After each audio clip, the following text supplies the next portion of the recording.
దేశంలోని అగ్రగామిగా నిలిపేందుకు తెలంగాణ రైజింగ్ 2047తో ముందుకెళ్తున్నామన్నారు మంత్రి తుమ్మల నాగేశ్వరరావు. దేశంలో ఎక్కడా లేని విధంగా 21,000 కోట్ల రూపాయలను రుణమాఫీ చేశామన్నారు.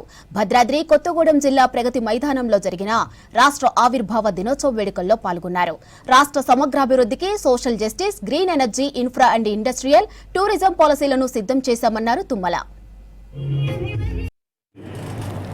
తెలంగాణ రాష్ట్రం ఆవిర్భవించి నేటితో 11 ఏళ్లు నిండారు.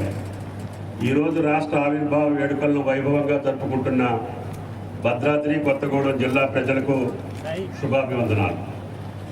స్వరాష్ట్ర సాధన పోరాటంలో అసూలు బాసిన అమరవీరులందరికీ ఘనంగా నివాళులు అర్పిస్తున్నాను.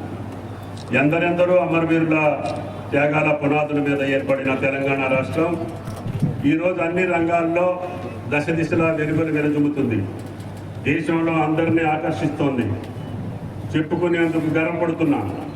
ఈ సందర్భంగా అమరవీరుల కుటుంబాలకు, ఉద్యమకారులకు, స్వరాష్ట్ర సాధన పోరాటంలో పాలు పంచుకున్న చిన్న పెద్దలందరికీ పేరు పేరున నా ప్రణామాలు.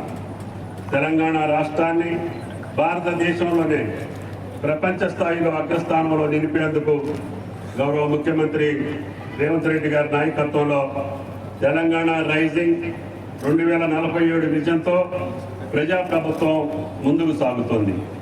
తెలంగాణ రాష్ట్ర అభివృద్ధికి ఆర్థిక, సామాజిక, పరిపాలనా రంగాల్లో ఆదర్శవంతమైన లక్ష్యాలతో తెలంగాణ రైజింగ్ 2047 విజన్ డాక్యుమెంట్ రూపొందించినట్టు గౌరవ ముఖ్యమంత్రి రేవంత్ రెడ్డి ఇటీవల జరిగిన నీతి ఆయోగ్